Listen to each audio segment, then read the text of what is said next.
आज आमचं तिघी मायलेकींचं गावात पेठेत जायचं ठरलं होतं, पण त्याआधी म्हणलं काही कामं करून घेऊ. जसं की हे शेंगदाणे भाजून घ्यायचे होते, ते भाजून ठेवले. कपडे वाळत घातले, कपड्यांच्या घड्या देखील मला करायच्या होत्या. हे तर रोजचं बाबा न चुकलेलं काम आहे कपड्यांचं. कितीही आवरा, पुन्हा पुन्हा तेवढे साचतातच. तुमचंही असं होतं का? मला नक्की कमेंट्स करून सांगा. मध्ये मध्ये तुम्ही बघितलं वेणूचा अभ्यासही करून घेतला. नंतर गेलो होतो अप्पाबळ चौकात. तिकडे पुस्तकांच्या विश्वात गेले की मी शूट वगैरे करायचं पूर्ण विसरून जाते, कारण पुस्तकं हा माझा अगदीच वीक पॉईंट आहे.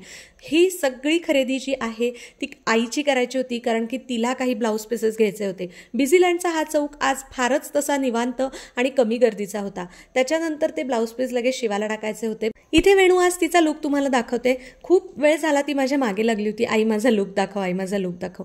म्हणलं चला आता इथे नव्यानेच आपण शिवायला टाकतो, तर दोनच ट्राय करून बघूयात. जर आवडले तर मग पुढचंही शिवायला टाकू. त्यानंतर भूक लागली होती, त्याच्यामुळे बाजीराव रोडला हे जे सगळ्यात जुनं आणि पहिलं वाडेश्वर भुवन आहे तिकडे आम्ही आलो. मस्तपैकी स्वस्तात आणि छान इकडे जेवण होतं आपलं. तुम्हाला सगळे मेन्यू समोर दिसत आहेत. ते खरं तर काय काय खाल्लं शूटही केलं होतं, पण कुठे गायब झालं मोबाईलमधनं काही दिसतच नाहीये. मस्त मजा मस्ती गप्पा गॉसिप करत, थोडा थोडा तोंडी अभ्यास देखील करत आम्ही छान डिनर केला. घरी यायला निघालो, तो म्हणजे उद्या आता आपल्याला काय काय कामं करायची आहेत ह्या सगळ्याची लिस्ट वाचतच.